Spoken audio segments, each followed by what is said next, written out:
So if you're new to improvisation, it can be hard to know where to start or what to play. So in this video, I will go through a number of improvisation ideas, techniques, and exercises that even a beginner can use and apply to create an interesting improvisation. These exercises will teach you how to create really strong lines that resolve well, sound sophisticated, and sound like you really know what you're doing. And though these exercises are primarily directed at those who are just starting out improvising, they are also really important to practice for intermediate pianists. Too often I hear pianists who can improvise relatively well, but they just can't really nail the lines and resolve smoothly or build tension in the right way. And that's because they have not practiced the basics enough. And these exercises that I'll show you in this video are the basics that you need to perfect in order to create a really strong and solid sounding solo. But first, let's very quickly cover one of the core ideas of improvisation, and that is of tension and resolution. For your improvisation to sound interesting, you have to create tension and then resolve that tension. We create tension by playing wrong notes and resolve the tension by playing right notes. Now there are many different ways of doing this, but we will cover just a few of the easier methods that are appropriate for beginners in this video.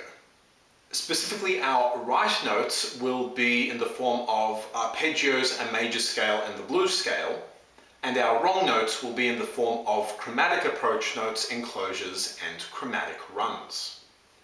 So we will just be using a very simple chord progression to demonstrate these ideas.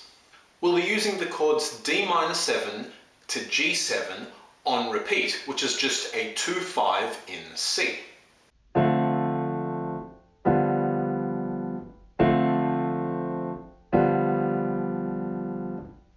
So we'll just be playing these two chords in our left hand over and over again.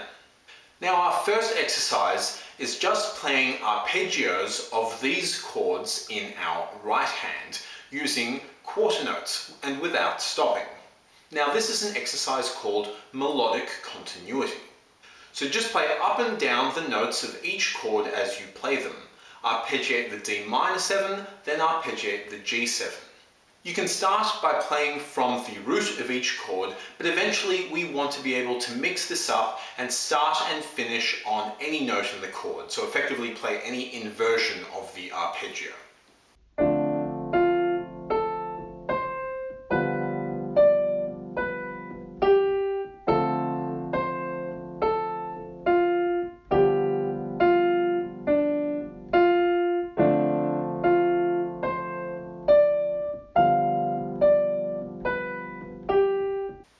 Quarter notes, just outlining the chords as I play them without stopping. Now once you're comfortable with this, you can do the exact same exercise but with swung eighth notes.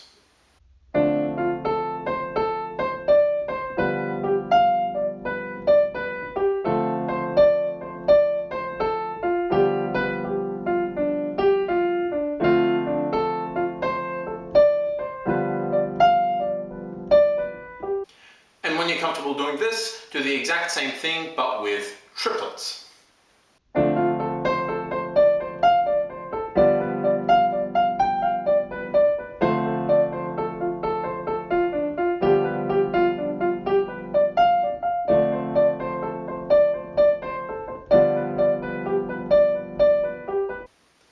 Now the ultimate goal here is to be able to improvise melodically using only the notes of the chords, that is, the chord tones.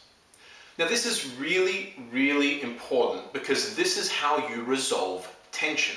You can safely play a few wrong notes if you know how to slide back into playing arpeggios smoothly.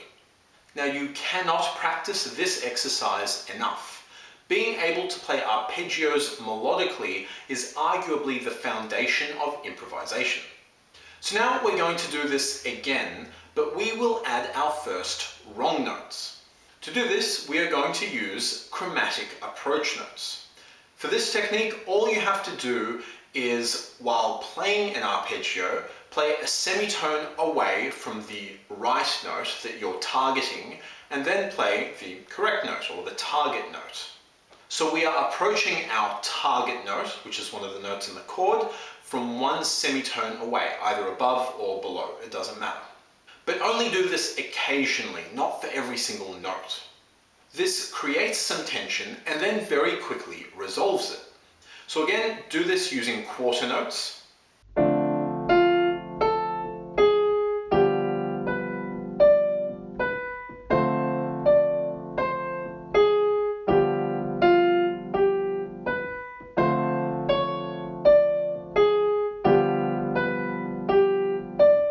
Right, so still playing arpeggios, but every now and then, before I hit the note G over the chord G7, I play an A flat or a G flat before dropping into the G. So we're approaching our target note from one semitone away. Then do the same thing with swung eighth notes.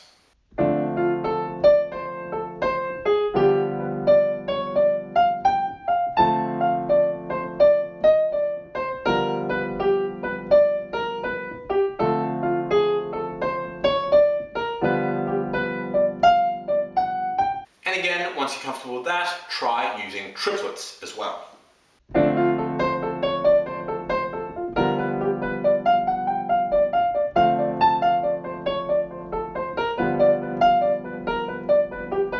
And again, all without stopping. Now next, we're going to do the exact same thing again, but this time, instead of playing just one chromatic approach note, we're going to play both on either side of our target note. This is called enclosure. Now, enclosing a note really helps emphasize and accent it. It's almost like you're underlining it. So if we wanted to target the note D, we would play the notes D flat, E flat, and then D, or in reverse order, E flat, D flat, D. In this way, we again create and then resolve tension. So once again, do this with quarter notes first.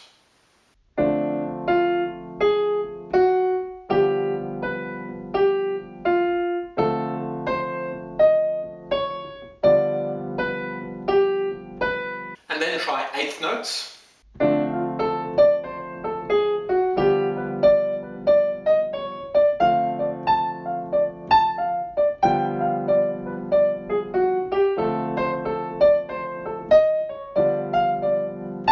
And again, once you're comfortable with that, try triplets.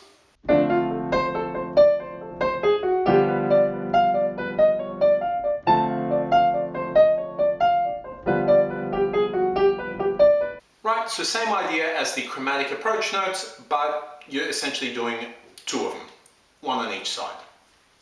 Now this can be a bit tricky because you have to think ahead. If you want to play the note G on beat 1 of the G7 chord, then you need to begin the enclosure over the D minor 7 chord, the bar before, so that you're ready to hit the target note of G as soon as you change chords. Next, we're going to do a very similar thing, but now we're going to use our first scale. And given the chord progression is in the key of C, we will be using the C major scale to improvise. So all the white notes. So play up and down the scale, skipping or jumping notes occasionally if you can. And just like before, play it using quarter notes,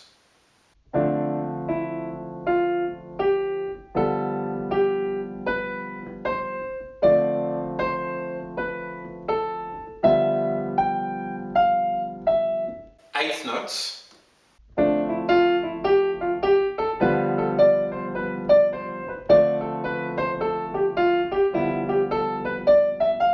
and then triplets.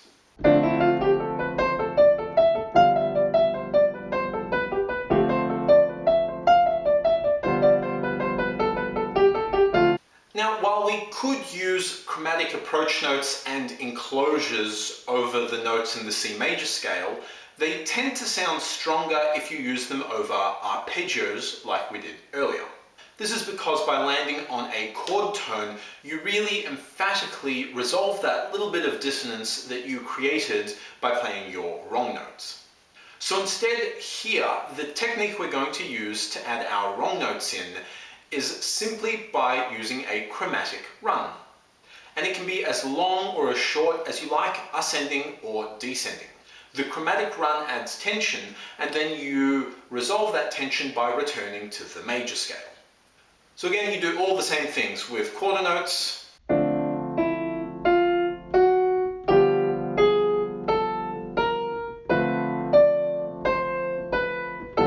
eighth notes,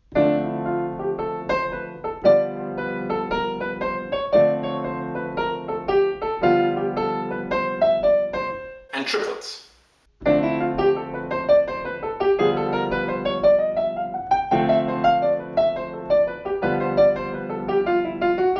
And finally, we're going to do the exact same thing, but with the D blues scale. So the blues scale beginning on the root note of the minor 7 chord. Now this has the notes D, F, G, A flat, A, C. And again, we will use all the same exercises. Play it in quarter notes,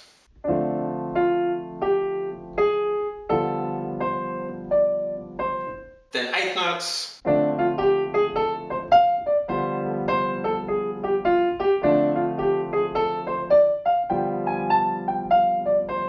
and triplets.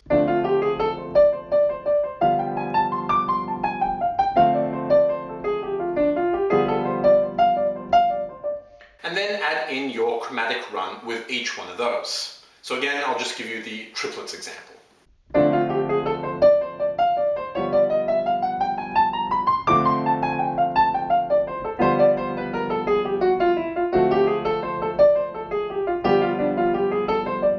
Now, well done for making it this far, but as you would imagine, if you only play arpeggios or you only play scale runs, your improvisation is going to sound a little bit boring and a little bit like an etude. So we want to combine the two elements. In a sense, you can think of improvisation as combining scale runs with arpeggios. Now that can be the major scale or the blues scale or some other scale that fits over the harmony. It doesn't really matter. What matters is you get a nice mix of steps, skips, and leaps in there, so some smaller and some larger intervals. That's what makes your improvisation interesting to listen to. So now try combining everything together. Swap between playing arpeggios, the major scale and the blues scale, and adding in all those wrong note techniques that we discussed, all while still using melodic continuity, so no stopping. Now this will be quite challenging at first, but if you can do this, your improvisation is going to sound great. So again, as always, start with quarter notes.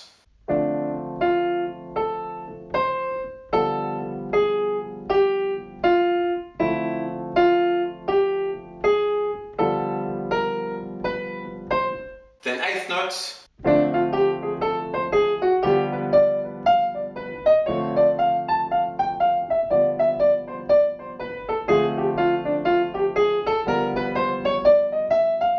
And of course, triplets.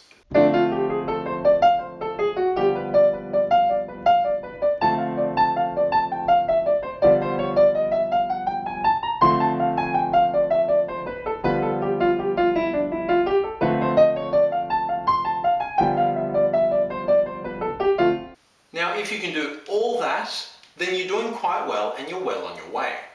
But up to this point, we have been using melodic continuity, so playing without stopping. On the one hand, this is easier because you don't need to think about the rhythm at all. You know the duration of the notes that you have to play. And this is part of the reason why I really recommend melodic continuity as an exercise for beginners. But on the other hand, it makes it harder because you can't stop, which again is the same reason I recommend this exercise. But now it's time to divide our improvisation into phrases, which might actually be easier than melodic continuity because you are allowed to stop now. You're going to play a short phrase and then pause, then another short phrase and then pause, and so on. All while using all the same ideas and techniques as we discussed above. Arpeggios, major scales, blues scales, approach notes, enclosures, chromatic runs. Now I would go through the exact same systematic process, the same series of steps, but this time playing short phrases instead of using melodic continuity. So starting with arpeggios, then adding chromatic approach notes, then enclosures, then moving on to the major scale and the blues scale and adding chromatic runs. Everything exactly like we did, but now using short phrases. And to make it easier on yourself, at first you can just create phrases with notes all of the same duration, using short phrases and using lots of repetition and sequences. But ultimately, we want to be able to play phrases that mix all the note durations together. But again, start easy and slow, use short phrases and repetition.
Right, so I was mixing all the different elements that we discussed into that one improvisation, but using phrases. So there were arpeggios, blues scale runs, major scale runs, enclosures, chromatic runs, chromatic approach notes, all mashed in together, all while playing phrases and pausing between those phrases. And that is kind of the finished product of where you want to get.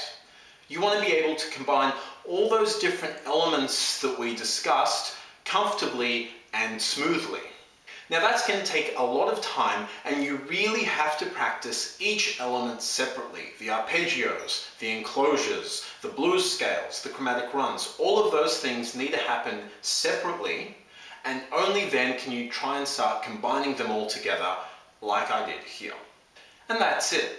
Even with these few techniques and ideas, you can create a quite interesting and sophisticated solo. But even more importantly, this will give you a strong foundation from which you can add more advanced techniques and ideas, like modes or side slipping or whatever. Or do more interesting things with your left hand, like comp or play a walking bass line or use jazzy chord voicings. But these are really the basics that you need to know really well and be comfortable using in a solo. Once you're comfortable playing these basics, then you can start adding more and more complexity to your solo, but still have that strong foundation that allows you to resolve smoothly or to create a melodic line even when using more complex techniques or ideas. Or even just playing wrong notes in a way that sounds good because you're able to resolve that tension you're creating really smoothly into an arpeggio or whatever.